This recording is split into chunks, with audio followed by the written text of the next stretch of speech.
football debate show on YouTube. On I said on YouTube. Welcome back to the best football debate show on YouTube. We're back, guys. Football is back, and I'm so happy because really and truly, the off season is good to make deals. Is good for the players to get a rest. Sometimes we need a rest as well. But really and truly, this is what we love. This is what we. This is what a lot of us kind of in a way have been living for since we were little. These games, the beautiful game and the competition that happens all throughout Europe. So yeah, but Yusuf, how you doing? I've been amazing. I've been good. I've been good. It's been an amazing week of football, and you know it's been amazing, man. And my Baba outdid himself, so I'm feeling pretty good. You get me? Need to take a few selfies. I'm I I'm need to I'm take a glad few selfies. I'm glad you're feeling good because we're gonna start with Real Madrid. Real Madrid and the weird game they had against Mallorca in the first game of the season. And again, going back to what we were talking about the past few weeks about Real Madrid and where they are as a club, where they won the double last season, they were able to win the Champions League, they were able to win the La Liga, and they done so in a convincing manner. And they just went Hmm. on to acquire Mbappe, and they drew that first game. Is It it is looked it very stale. Yeah, is it time to worry at Madrid, or are things still okay? No, it is not really a time to worry because if we compare it to last season, we began the season very slow. Yeah. Remember, it took time for the players to adjust to the 4-4-2 formation. Remember, on the other show, I used to complain about the fact that why don't we just go back to what we are comfortable with? And after they adjusted, the formation became very deadly and very solid. So, with the inclusion of a player like Mbappe, he's a big name. With the deduction of key players like Cruz, Mhm. that is a big deduction from the midfield. So it will take time to adjust. Even though a Mallorca side isn't a game that we should lose, regardless of the level of adjustments. Um, in history, Mallorca has been a team to always try to get a point Against from Madrid. Real Madrid, especially in the home. Yeah. We have drew, I think, our home to them. The last 4 games, I think they've been able to manage a point in the last 4 games. That's So it good. looks like Mallorca just kind of knows how to play with Real Madrid. But aside that, I feel like they are just taking this time to have a feel of themselves. The We miss Cruz. I could see how Cruz's impact is missed because I Hmm. the midfield wasn't connecting like the way it was supposed to connect. I could see a lot of defensive and offensive lapses in Chouameni. I saw the back line even complaining and screaming at him in some cases. I just thought we have a roster filled with players who have practically been on international duty throughout this off season. They've practically been working throughout this off season. So there's the case of fatigue. There's a case of just players just tired and now having to engulf themselves into a new formation that is the 4-3-3 formation after playing the 4-4-2 formation last season. Players Hmm. understanding their roles in the squad. Kylian Mbappe. There's a video of Kylian Mbappe actually kind of coaching Vinny as to where he's supposed to be in a play. And you understand me? Just players trying to have a feel of it, like trying to understand their roles in the team. It is not time to panic. We should have won that game, but you should know that it is what? A marathon, not a sprint. Some people are very good with running 100 meters, and Yeah. some people are what? Monsters at the sprint. For a great team, you should be a marathon team. The season has a lot of more games. So you should be a team that can sustain itself from the beginning to the end. So it is nothing to be scared about. There's going to be some adjustments. We need to include some level of creativity in the midfield. I would chastise Carlo for late substitutions because the injection of Ibrahim and other Goulet could have done a lot more if they had come sooner. I would say we need more creativity in midfield. We need Jude to go back to the natural Jude position he played it last season. We don't need.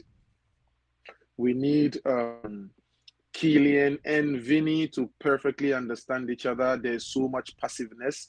There's positions or possessions where Vinny is trying to be passive or Kylian is trying to be passive. We need Kylian to be Kylian and Vinny to be Vinny. There's going to be some element of selfishness. They just have to find a balance. We need Valverde to tap into his creativity side. He's more playing the same role Chouamini is playing in a team that we need you to push forward. You know me? And I feel Camavinga is going to be a staple in this team because we need that midfielder that pushes the ball forward and that is creative. So it is nothing to panic about. It's the first game. We should have pulled the win. But yeah, adjustments are going to be made. And trust me, we are going to come into the next game guns blazing. Yeah, and now I'll give my take quickly. And I was kind of trying to tease Yusuf at the start, but really and truly, there's no reason to panic. It's the first game of the season. They didn't lose, so I guess you can take that. And as Yusuf said, I was gonna make the same point. Real Madrid always seem to struggle against Mallorca. If you watched the game, whether it was Portuguese commentary, Spanish commentary, English commentary, a lot of the commentators made that same point. Real Madrid always seem to struggle against Mallorca. You just have those teams. For example, Man City, where they've been dominant, but they used to struggle a lot against Crystal Palace. You have a team like Man United, who, even in their heyday, they would struggle a lot against Stoke City. You just have those teams where sometimes Chelsea and Newcastle. Yeah, Mourinho was never able to win at St. James's. It's like great teams sometimes struggle against smaller teams, quote unquote, because these teams are able to set up against them a lot better. Now, it does go to show that Real Madrid, they're not unbeatable. As you just explained, I was gonna kind of talk in the same points. Is if you're able to perhaps control that Real Madrid midfield, you could probably beat them. That midfield right now needs tempo, and this kind of reminds me of that 2015 Real Madrid team after the World Cup. They wanted to do a bunch of things, bring in James, do a bunch of things, and really and truly, it did not work. Sometimes it's just about putting names on paper or putting names on the pitch. It takes time to build chemistry, to build the right system. So again, Real Madrid fans, there's no reason to worry, or at least there's no reason to panic yet. Because I believe in Ancelotti. He showed us last season that he lost Karim Benzema, a Ballon d'Or winner, and was still able to win the double. So if there are managers out there that can possibly go on to solve this problem, it's definitely Ancelotti, and I believe in Ancelotti. But yeah, it does go to show that there's a path there to beat Real Madrid. A team like Atletico, they could beat Real Madrid. A team like Barcelona, they could beat Real Madrid. It's players like Mbappe and etc. They're really gonna have to step the game up. But, and you should also know one thing. Not to cut you off. You should also know one thing. The energy or we went into the game with low energy because we underrated them. Yeah. So even though it looks like we might have drew against Mallorca, the energy would play an El Clasico with or Atletico de Madrid with is going to be totally different. We might not have found the energy against Mallorca because players feel like, okay, this is a game I can rest or this is a game I can relax. Trust me, if this first game was a Barcelona, we might be here talking about Kylian Mbappe's hat-trick or Vini's exceptional performance. Because the energy we give other teams is going to be different. Fair enough. Yeah, we're going to circle back to the La Liga because I still think that, for example, Atletico Madrid's first game can be talked about. It's just when football season is back, there's going to be new things to talk about every week. But I want to go very quickly to the Premier League, and the first team I want to talk about is Manchester United. And we'll talk about United, we'll talk about City, we'll talk about Arsenal, but Manchester United. And I want to give Xerxes his flowers because, hey, I hope this continues. I'm going to put my hand up, and because I was one of the main people to criticize Xerxes at the start of the season, because as I explained before, I don't know why we're going for a striker that's not a very good finisher. But again, in his first game, he was able to score a goal. He was able to score a crucial goal to put us through against Fulham, and the goal which was able to give us the 3 points. I just hope the goals keep coming for Xerxes, because again, at these clubs like Manchester United, you're going to be criticized a lot. And from what I've seen from Mm-hmm. Xerxes last season, he's not that prolific of a finisher. He Of a proved me finisher, wrong on the yeah. weekend. I mean, he proved me wrong on Friday, and I hope he continues to prove me wrong because, again, I'm Mm-hmm. not too confident on this guy.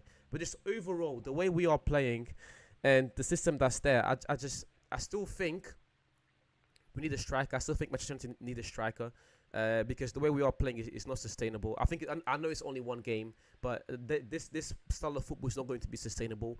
Point Mm-hmm. number two, Casemiro was amazing, and Casemiro with these 2 months off, it just goes to show us once again that Casemiro's first season was not a fluke. On his day, Casemiro can very easily be the best player on this team. The only player that even has an argument against Casemiro would be Bruno Fernandes. If we had all of our players on their best form, the only player that lights up a candle to Casemiro is Bruno Fernandes. It's just whether Casemiro is able to sustain this form throughout the season. Because if he is this midfield of Casemiro, Kobe Mainu, and Bruno Fernandes, he's one of the best midfields in the league, and I'll stand by that. Yeah.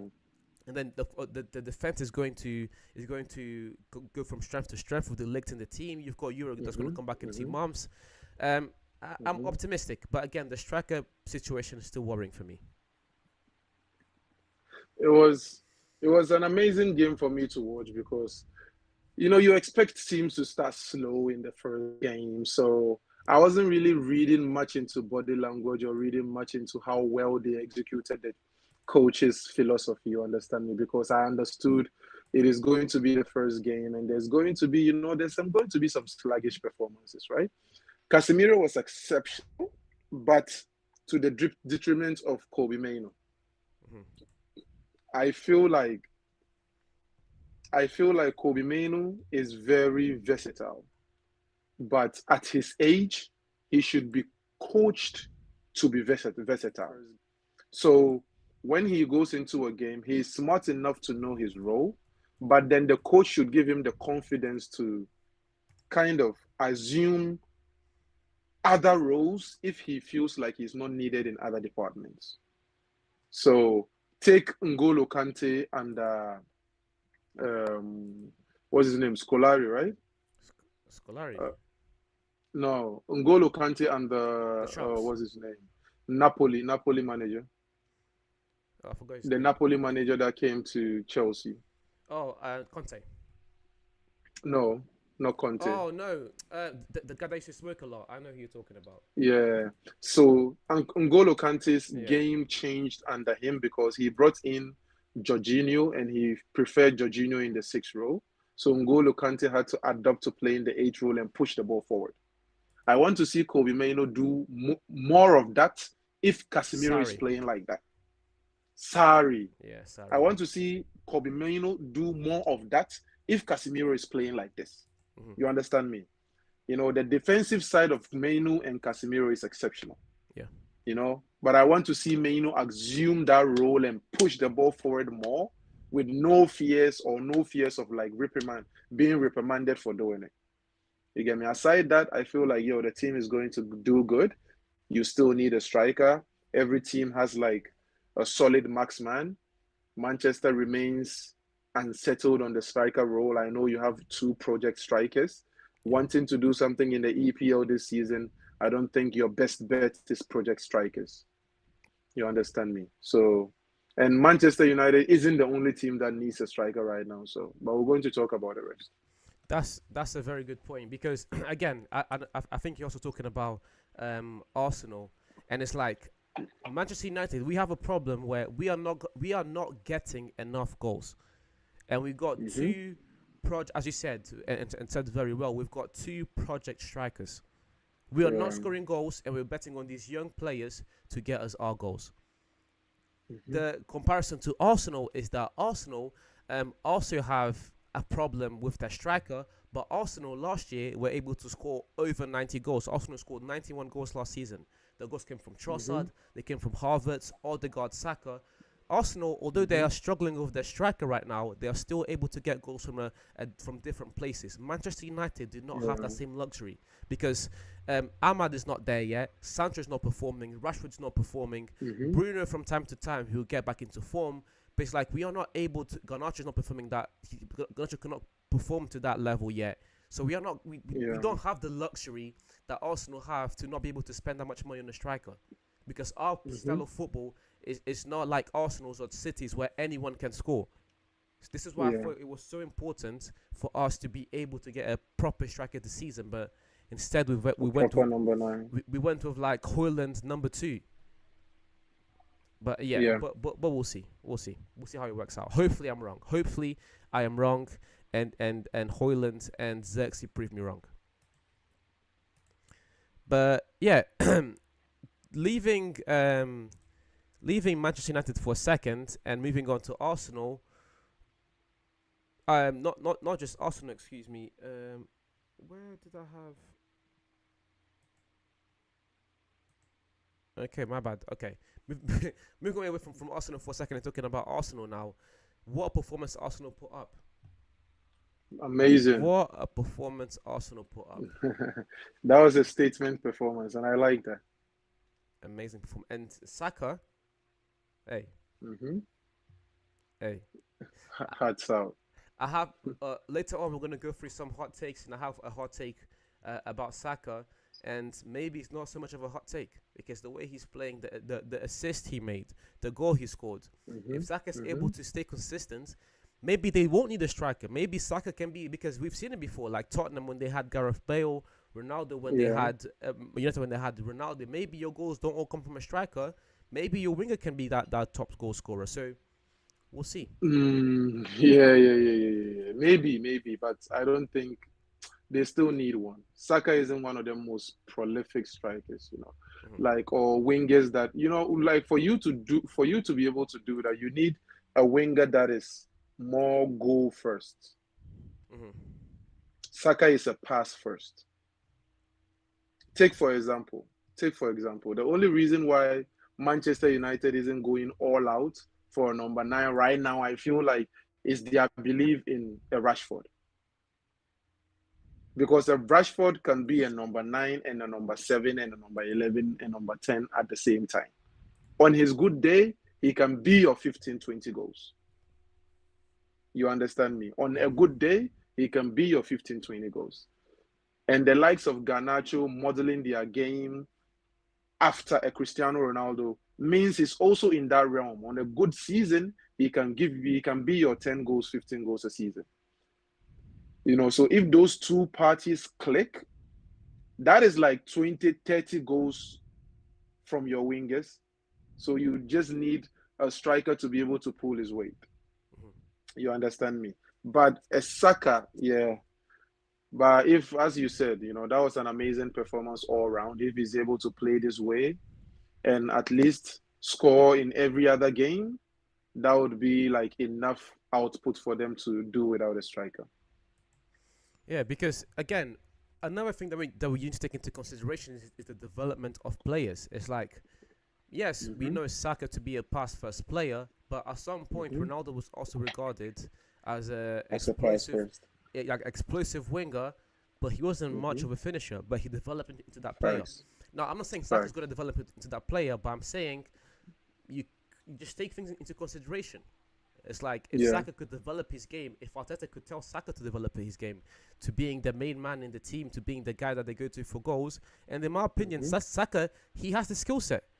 He's been proving Facts. it. Like he's been consistent, at least consistently scoring for the past 3 seasons, at least 15 goals. Facts. He'll give you Mm-hmm. assists. He's fast. He's good on a one-on-one. He's a great finisher, coming in and then putting the ball behind the net.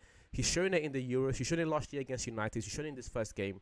He's got a great scoring ability. It's just, is Saka going to be consistent enough?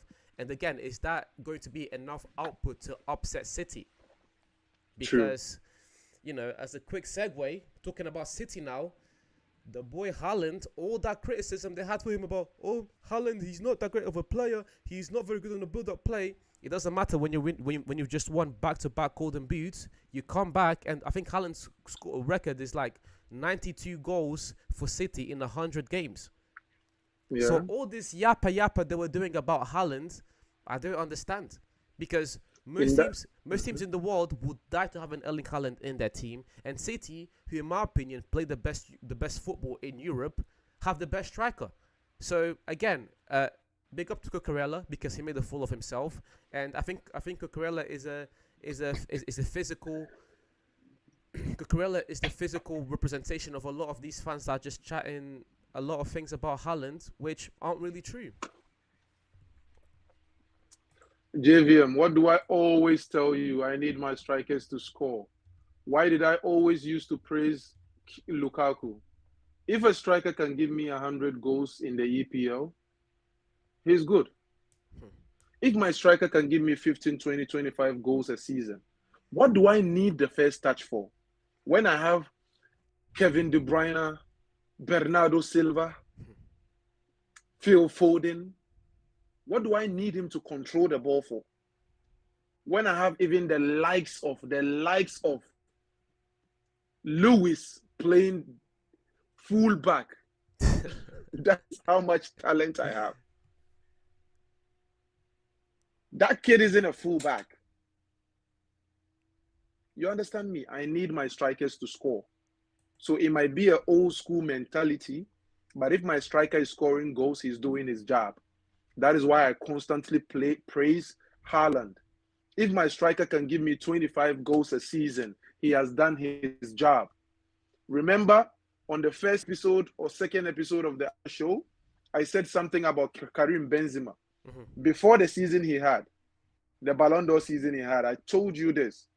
I said this on the show. Until Karim Benzema starts netting the goals he's supposed to be netting, I don't rate him as a striker. And he did that before he left Real Madrid. So all of the yaps about Haaland, the second person in 100 games to have this much goals is Salah with 57 or 58 goals. Haaland is at, what, 90-something, bro? What else do you need from your striker?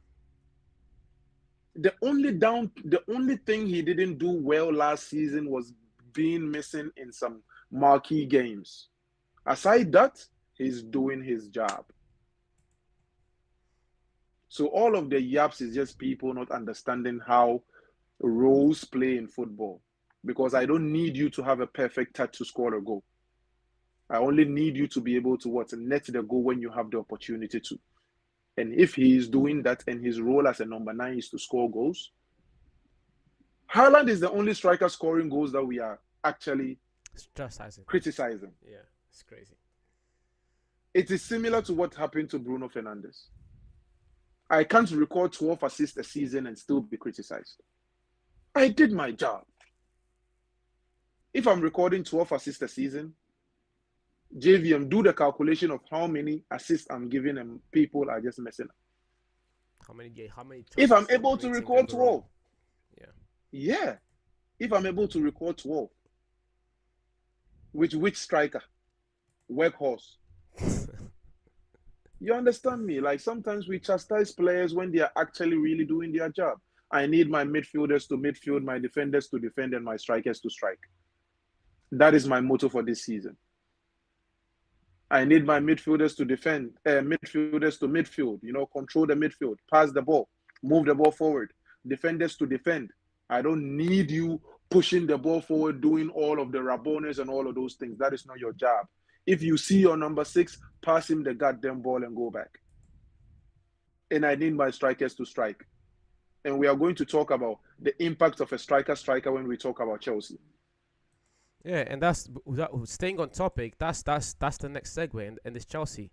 So we talked about United, City, and Arsenal so far, but yeah, Chelsea. And if you're a Chelsea fan, you're in for a long year.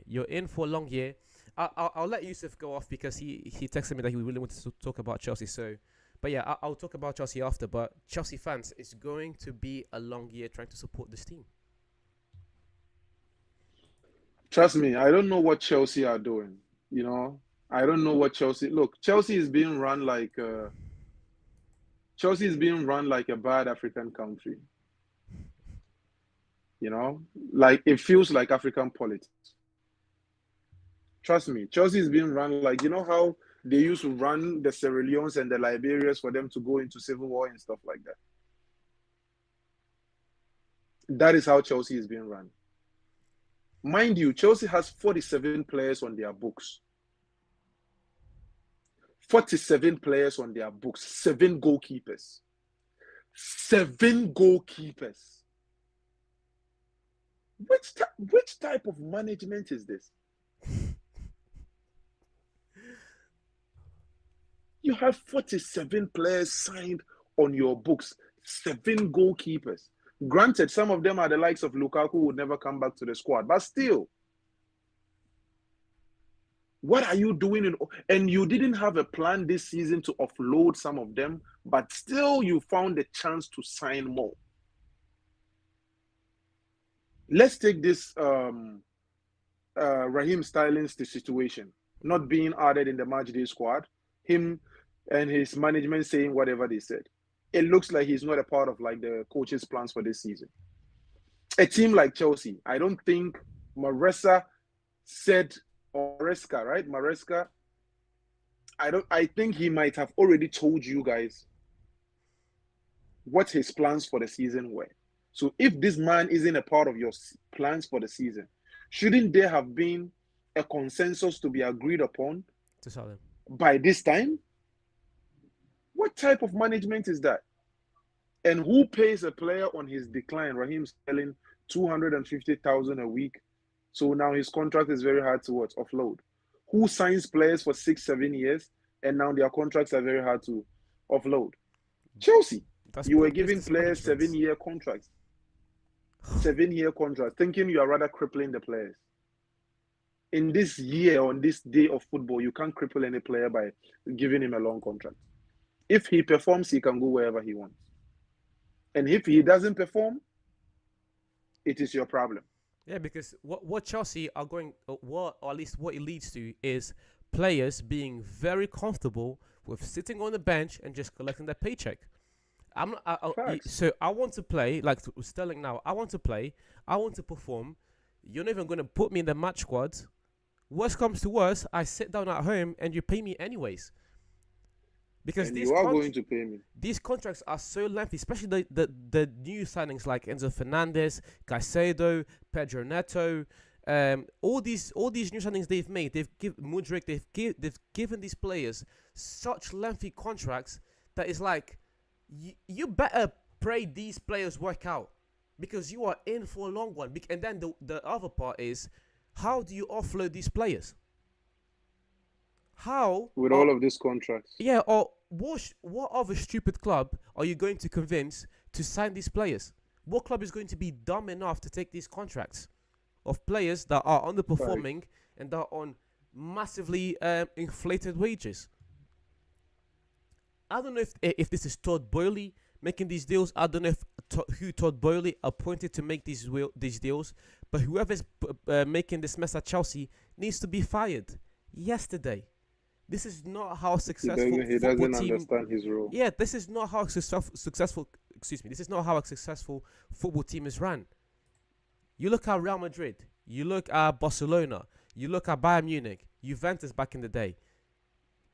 Never has anyone ever made deals like this. Even now, Man City, Arsenal, they do make deals like this.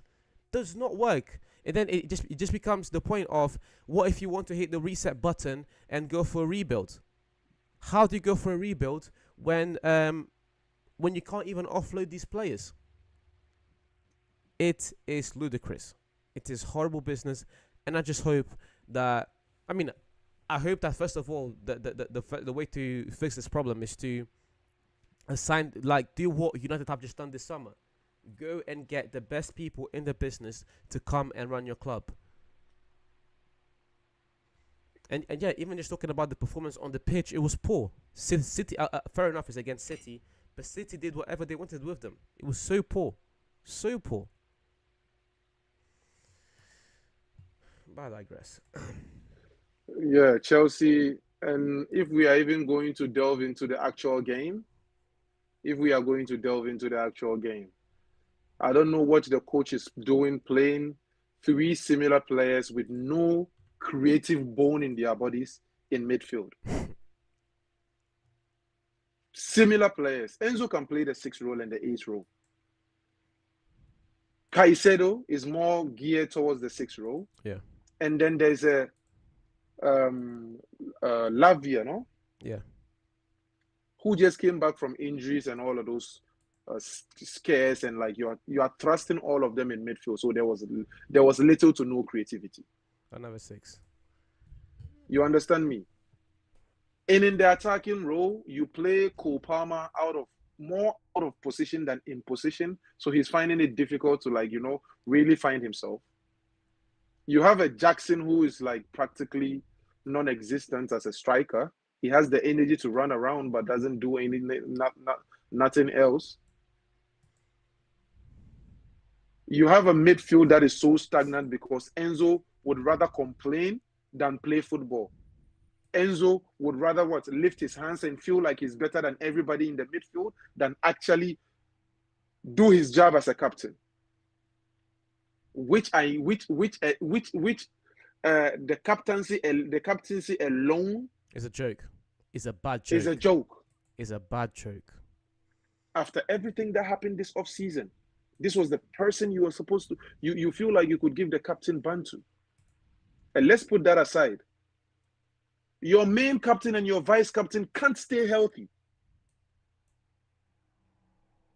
Chelsea is so poor a team than your main captain is Reece James. How is the team being run? You can't come from legendary captains like John Terry and now Reece James is your captain. Your second captain is Chidwell, and they are both injured. So now the next thing we see, Neto would be having the captain. Not too long from now.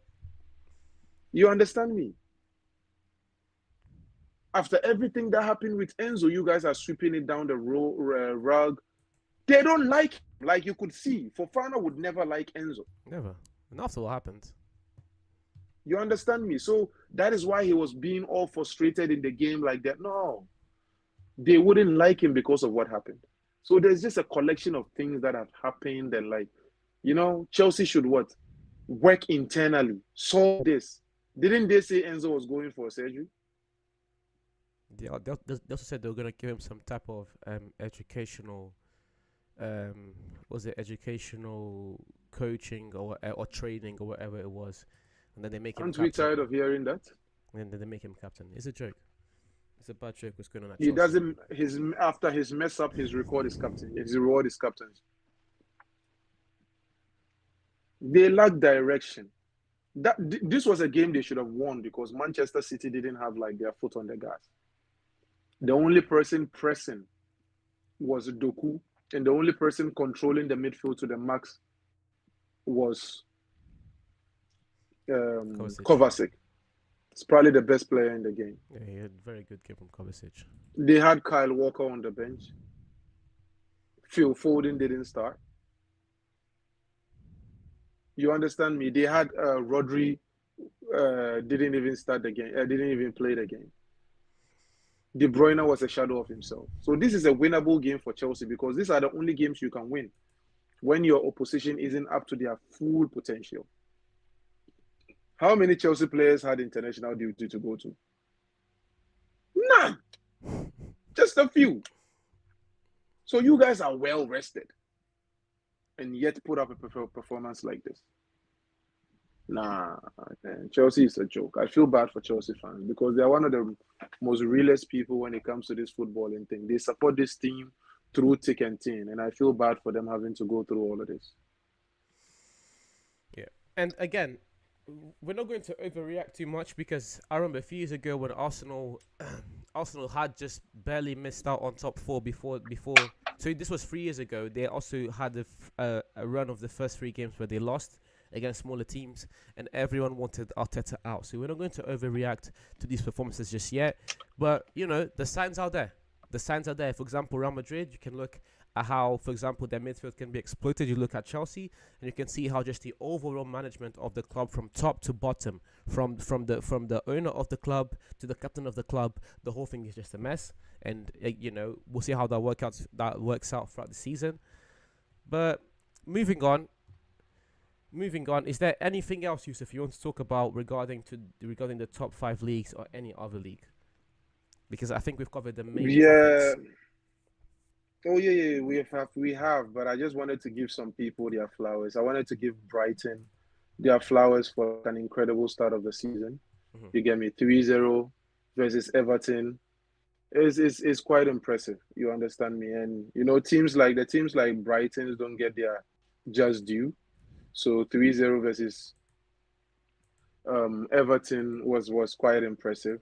I also want to speak about, not necessarily speak about, but like, talk about I think my game of the week Mhm. was the Brentford Crystal Palace game.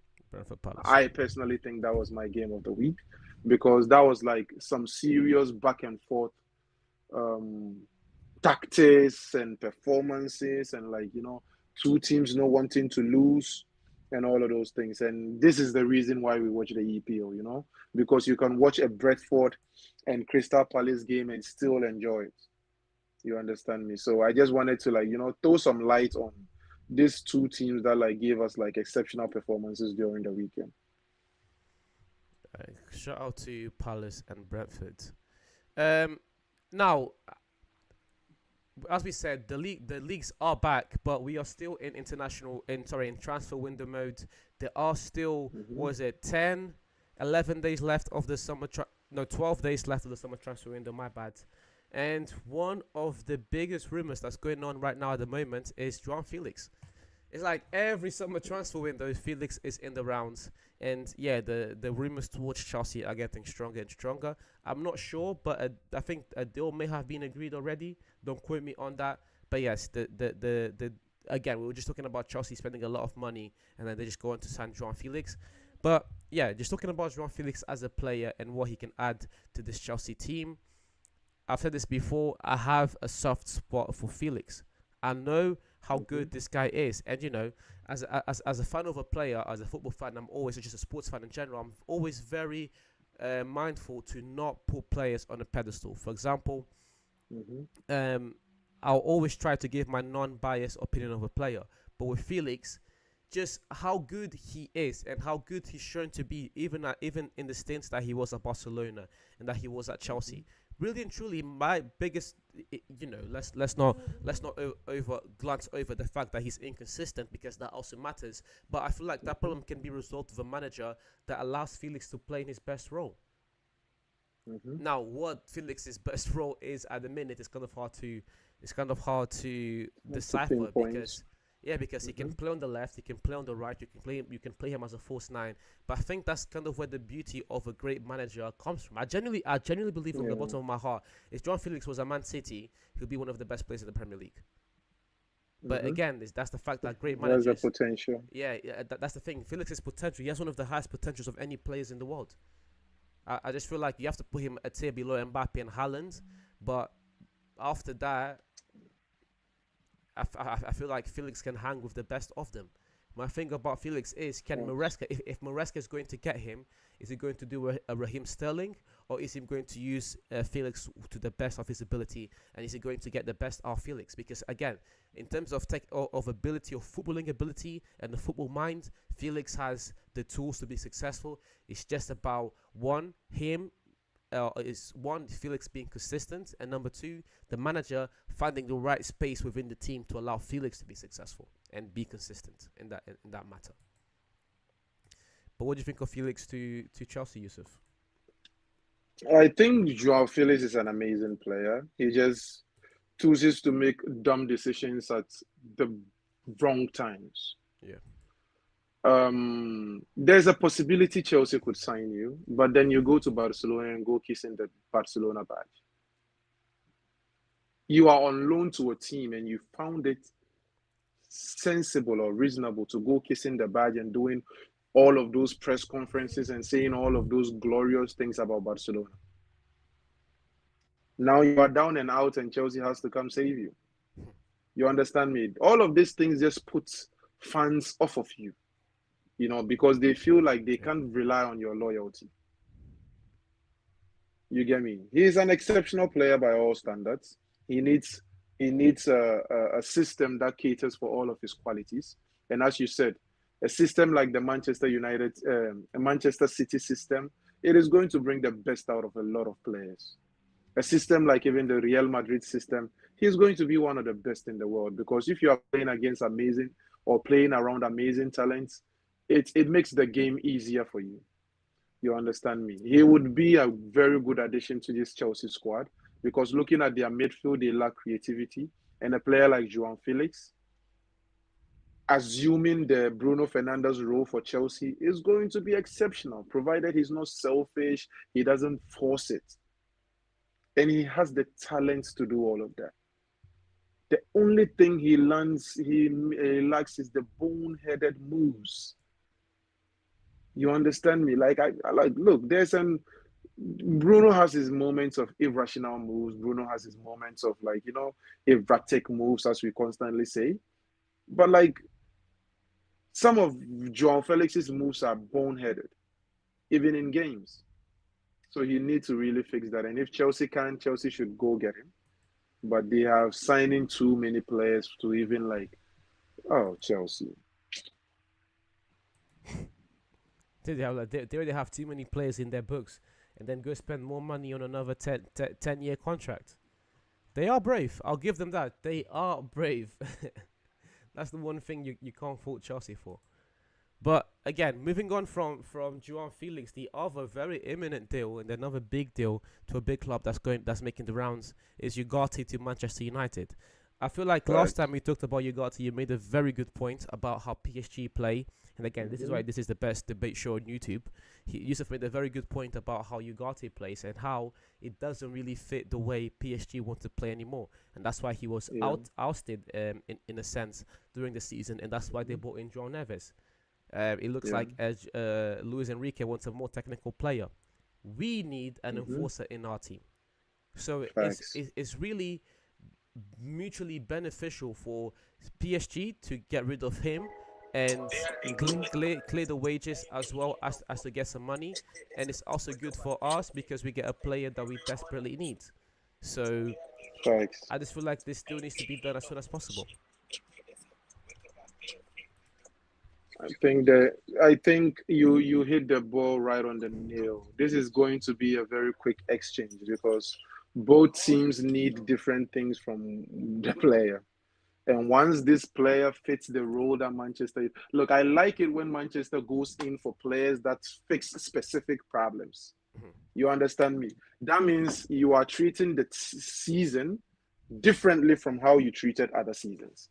But if you just go into the market just to sign talent, it makes me feel like you haven't learned from previous mistakes. You understand? Yeah. So it's amazing that Manchester is going away. And yes, the last week we spoke a lot about Ugarte. He's going to be an exceptional addition. And Manchester should go all out. Now that's like it looks like Manchester should just go all out and sign him. You understand me? Even though I've seen, Manchester should go all out and sign him. That's good because again, with Casemiro staying, I feel like Casemiro starts over Ugarte, but it's like Casemiro can't start every single game, and even in that sense, by next year, I feel like Casemiro will be gone. So even just for Ugarte to come in, maybe because of that, we play Casemiro as in a more secondary role, and I feel like that's that's good. That's good for squad depth. That's good for all the things that we're trying to achieve. And again, us trying to be successful in the Europa League, having a player like Ugarte is only going to benefit the way the style of play that Ten Hag is developing and the longevity throughout the season. I think is a win for Ugarte if we get him in. And again, he's so defensively gifted. I wouldn't compare him to a Kante because Kante is one of the best CDMs of all time. But I think that's a very good comparison just because of how hungry he is to win the ball back and how well he does it. And then, yes, he's no Casemiro, he's no Sergio Busquets or Rodri, but when he does win the ball back, he's able to lay the ball off, and he's got the likes of Bruno Fernandes next to him, he's got the likes of Kobe Manu next to him, and he's got Lisandro Martinez behind him, who's also a great ball progressor and creator. I feel like it would be a very, very good addition to this United team. Facts. But yeah, that's all the topics for today, and I feel like now we are able to move on to our short segments. Have a bit of fun, bring out a few names, do a little bit of player comparisons, go look at some football hot takes. Can I say sorry? Can I say something about the French league? Let me say something about a PSG game. That was one of the games that I watched outside of the popular games, and I really enjoyed the game. I have some points here that I have to like read from my phone because I needed to give this kid his flowers. João Neves is him. Amazing game. João Neves is him. If this kid is going to play this way for the rest of the season, we are looking at the birth of one of the best midfielders in Europe. João Neves is him. PSG started really slow, not being able to really connect in the midfield like the way they were supposed to. Vitinho, mind you, Vitinho was doing his job. It wasn't Vitinho not pulling, you know. But there's just players that have a certain level of quality that is different from other players. Yeah. And I felt like João Neves had that quality. And when he came in, the whole game changed. Providing assists for the likes of Dembele and Barcola. It was an amazing game all around because he did everything that was needed to be done on the pitch. So I just wanted to give a 19-year-old João Neves his flowers for coming from Benfica and replicating his form in this PSG squad. Very, very good. So yeah, that was what I wanted to. And again, I'm also glad PSG have kind of changed their strategy, because a team like PSG, the biggest team in France, for them to not have at least the biggest team in France over the last of recent history, for them to have no Champions Leagues, it's not very good. It's not very good for European football overall, because you're gonna have Europe, you're gonna have German teams winning it. You're gonna have English and Spanish teams winning it. You're gonna have Italian teams coming very close to winning it. But you do want to throw a French team in the mix. And yeah, if PSG are finding a new way to build teams and not just spend the most money available on those squads, then yeah, is the correct way to move forwards. But Facts. yeah, but we're gonna start our short segments now, guys. We appreciate you guys for watching. And yeah, if you have any player comparisons or if you have any hot takes, please drop them in the chat. If you have any hot take, guys, drop them in the chat. We're going to react to it. If we don't react to it today, I promise you, we'll do it next episode. It kind of actually helps us with the production of the show. If you have any Facts. player comparisons, it also helps us with the production of the show. So we appreciate you guys. But without wasting any more time, guys, the first comparison I have for you, Yusuf, is Cole Palmer against Phil Foden. This is one this was a comparison that was making the rounds before the Euros. After the Euros and after the season they've both had, who do you think has had a better year? They just announced Phil Foden as the PFA Player of the Year, right? Yeah, that time. Just moments ago. So that kind of answers the question. His team won the league. Without his inputs, his team wouldn't be where they are. I feel like Cole Palmer had like an exceptional start to his Chelsea career, but I'll still give the edge to Phil Foden. Yeah, same And when it comes to better player, I still think Phil Foden is a better player than Cole Palmer. same thing here. I still feel like Foden is a great player, but for a lot of people that say Foden's better, the the gap isn't as big as a lot of people think. With the way Palmer is playing, Facts. if he's able to stay consistent, I promise you, the gap is not as big as you think. If you think Foden Yeah. is better, hmm And because I feel like because I have seen Foden do it season in, season out yeah, as a role player and also as a main member of the squad, it looks like I have more memory depth of Foden doing it than I have of Cole Palmer doing it. So I would still take Foden's body of work over Cole Palmer's one season. The whole game changed. okay.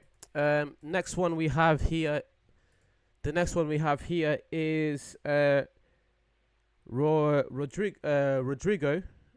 or Yamal. Rodrigo from Real Madrid or Lamine Yamal from Barcelona. Um, yeah, I've talked about this in previous episodes. If your choice in this matter is ever Yamin Yamal, you are how do you call it? A prisoner of the moment, or how do you say? you are recency bias, right? Because Rodrigo has been on this type timing for the past what 3, 4 seasons. Let's say 3 seasons. Rodrigo has been exceptional. I praise Yamil Yamal for his exceptional performances and breakthrough performances and all of those things. But I still think Rodrigo is a far better player than Yamil Yamal. Rodrigo, in a bigger role, will do better than Yamil Yamal. Rodrigo has to share and fight for positions with the likes of Vinicius Junior, Brahim Diaz, now and Ada Turan and Ada Guler, sometimes Valverde. A Yeah. host of exceptional wingers, Lucas Vasquez sometimes, and he's still doing what he's doing. He has to what share the stage with the likes of Kylian Mbappe now. Last season, Vinny Jr. and Jude Bellingham. You know, so I still feel Rodrigo is better. Yeah, so similar thoughts, not quite the same, but I do think Rodrigo is better. He's proven it. Let's not forget the Champions League campaigns Real Madrid had, especially the 2021 campaign. Rodrigo Mm-hmm. came in clutch time and time again for Real Madrid. Right. Very nice for Vinny to come through in the final, but in those round of 16s, in the quarterfinals, in the semi-finals, Rodrigo was essential to Mm-hmm. this team. And Rodrigo, he's always asked to do this, or at least he was asked to do this a lot, coming from the bench, taking the Facts. fourth or even at times fifth role in the team. Now, the where I Facts. disagree with you, Yusuf, is I Mm-hmm. do think Yamal has the potential to be better than Rodrigo. I feel like Yamal Okay. has definitely the potential to be better than Rodrigo. It's just as of today, Okay. 20th of August 2024, he's not there yet, and Mm-hmm. Okay. he's not shown enough in comparison to Rodrigo for me to warrant him to be better. Facts. And the next one we have is Jude Bellingham against Musiala. Who's the better player? Yeah. Yo. Yo, gang, gang, gang, gang. Let me stick with my boy Jude Bellingham.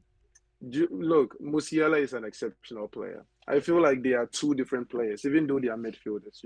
Yeah, What you are getting from both players is two different things. So depending on your squad and depending on what you need, these are two players that can actually play on the same pitch. You understand me? Because they provide two different things for you, depending on your squad.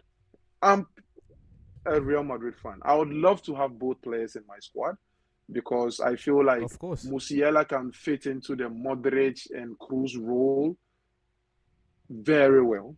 But what I get from Jude is some relentless spirit, some incredible levels of maturity, some incredible levels of what? Uh, Poisonous and ball control and incredible levels of work rate that I don't see anybody at his age showing that. You get me? Jude at his age can captain any team in the world, even though he's young. And that leadership skill that he has, a lot of the players at his age don't what possess this leadership skill. With the season he had last season, mind you, people are forgetting his last season for Dortmund. He didn't only captain Dortmund, he took them to what? Almost winning the league. He took them to what? Amazing fits. So people are forgetting his partnership with Haaland, him recording incredible levels of assist, him being the reason why Haaland was that prolific. So people just remember last season Jude and think that is his body of work. But he has a lot more that he has shown. I would choose Jude. Even the reason I'm talking too much about this is because it's apples and oranges with Jude and Musiala. It depends on what you need from your midfielder, and it could go either way. I don't want to be biased and like act like I don't love Musiala. I love both players, but I'm going with Jude for now. But Musiala is still an exceptional player. Yeah, and again, let's give Musiala his flowers, but I've said this before. I feel like Jude Bellingham right now is the best midfielder in the world. The only player that has a comparison to him would be Rodri. That's the only other guy I would want to hear anything about because yes, the goals definitely help, the 20 goals, but when you put in the 20 goals, True. when you put in the build-up play Bellingham takes part in, when you put in the defensive Mm-hmm. effort that Bellingham puts up, you don't usually Facts. see this from midfielders that score a lot of goals. Mm-hmm. This Mm-hmm. effort that they put up defensively, not just, in with Bellingham, Yeah. it's not just effort. It also comes down to um, what you say, an efficiency defensively to win the ball Mm-hmm. back, and then when he does win the ball back, he's able to progress play into the final third. So yeah, both great players, but with this one, I do have to take Jude Bellingham. The next one we have, the last one we have actually is um, Rasmus Højlund from Manchester United against Gabriel Jesus. Who's had who's had a better year? Uh, this is very hard Isn't it? because Hoyland has had his fair share of injuries, Yeah. and Gabriel Jesus has also had his fair share of injuries. I would go for Hoyland because I feel like Gabriel Jesus has a more solid or a more ready team for him to just fit in and be able to do whatever he's doing to help the team win. But this is the case. All they need is a striker, and you are the striker who isn't scoring goals. You are the striker who isn't showing up. So yeah, I would go with Hoyland because the little I have seen of Hoyland, I know if he gets a full, a healthy season, he could do something in the league. So I'll go with Hoyland. And I'm sorry to anyone that says Jesus over Højlund. I feel like it's easily. I feel like Højlund had Who has had a easily, better season? yeah, That is what they said, a better right? season, and I even feel like Højlund overall was just going to blossom to being a better player than Gabriel Jesus. You're talking about with Mm-hmm. Gabriel Jesus. Yes, he had some amazing years at City, but as you said, you're comparing the quality of players he had at City and at Arsenal to the Mm-hmm. Mm-hmm. dysfunctional team that Højlund had to deal with in his first season at Manchester United, and also the Facts. injuries that Højlund had to deal with. And this guy still put Mm-hmm. up 19 goals. Facts. At the end of the day, if you're a striker, you're gonna be judged on how many goals you're Mm-hmm. scoring, and if we're comparing an experienced Premier League player who scored 8 goals last year Mm-hmm. to Højlund, first year at Manchester United, first season in the Premier League, scores 19 goals. So to me, it's not even Yeah. a comparison. Højlund wins. Mm-hmm. But yes, finally, we're gonna look at some more football hot takes. And again, guys, if you have any football hot takes, drop them down in the chat so we can react to them either today, even if you still have some time, or next time. Yeah. And the first one is Real Madrid, with the team they have, must win the quadruple this year. Um, it is not supposed to be a hot take. This is supposed to be a factual statement. Okay. Anything below, anything below the double this season is a failed season, and that is what I truly believe in. You have you have more like Real Madrid right now has one of the most perfect teams in world football. The only team I would take, or the only team I would say has a more better roster would be the Man City or probably the Bayern Munich roster. But the reason I'm saying Real Madrid has a very perfect team this season is you take the goalkeeper to the number 9 in the starting lineup, they have at least a player who is at least top 5 in their position in the world. At least, All world class. if not one. You understand me? Take Kylian in his role. Take Vini Jr. in his role and take Rodrigo in their roles.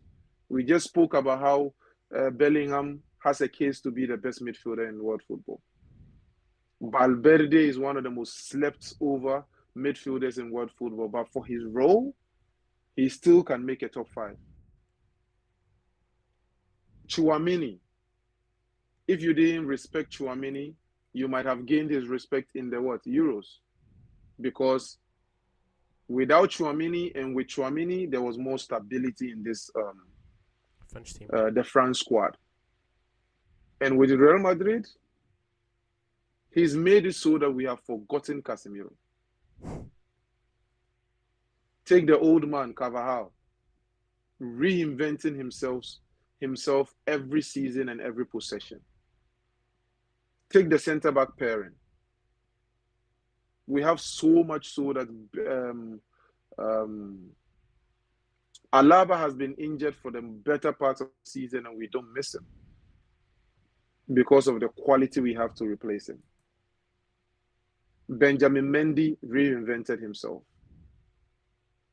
So we have like squad depth, the like of Camavinga. Brahim Diaz is going to start in a lot of teams that has to come from the bench. Ada Gole is going to start as a young player in a lot of teams and he has to come from the bench. The likes of Endrick was sought after by a lot of teams in Europe and could be a starter in a lot of teams as a wonder kid, and he's starting from the bench. Let's go deeper. Alaba, when he comes back, is going to start from the bench.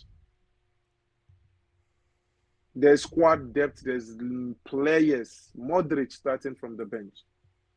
Lucas Vasquez and all of those players. So there's everything that qualifies Real Madrid to be a team that should dominate. We just need to click and find our chemistry. So yes, anything short of a double at least is a failed season for me. And anything short of at least winning the league, I'm going to be very pissed. Yeah, so the quadruple on this statement is kind of ludicrous, saying that if they don't win the league, if they don't win the quadruple, then the season is a failure. But I do agree with you. The league needs to be a lock. I feel like they should also be able to win a cup, and they should also be able to at least make the Champions League a final or semi-final at worst. Yeah. Because this team is stacked to the brim, and not even that. You've got, as I said, they've got some of the best players in the world. So there's no reason for them to not be at that level. Um, Thanks. and yeah, the other hot take we have here is Saka player of the season. And as we said at the start, if Saka, especially this season, because Arsenal are going to need him, you're going to have two things here. If Arsenal want to be successful this season, they will need the best. They'll need the best Saka that they can get, and if they get the best Saka that they can get, two things are going to happen. They're going to probably win the league, and Saka, or at least come very close to winning the league, and Saka is going to be a contender for player of the season, and Thanks. and yes, I feel like it is a hot take, Saka player of the season, but I don't think it's crazy. I feel like it could definitely happen, especially if Arsenal go on to win the league. Saka is definitely going to be, if not the main player in the team, is going to be one of the top two, top three players in the team at worst. Players in the team, yeah. That is very true. And yeah, final hot take is going to be Liverpool will not get top four this season.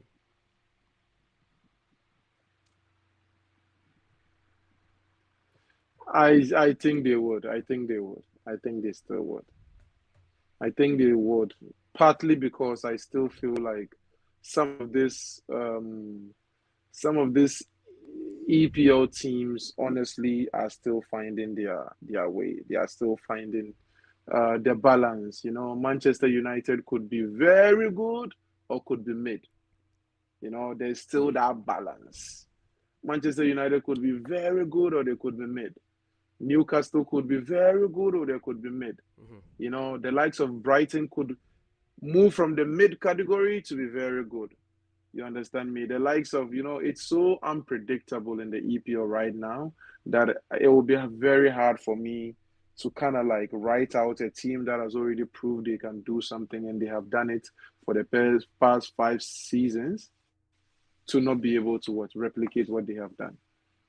So no, I don't. I think Liverpool can make the top four.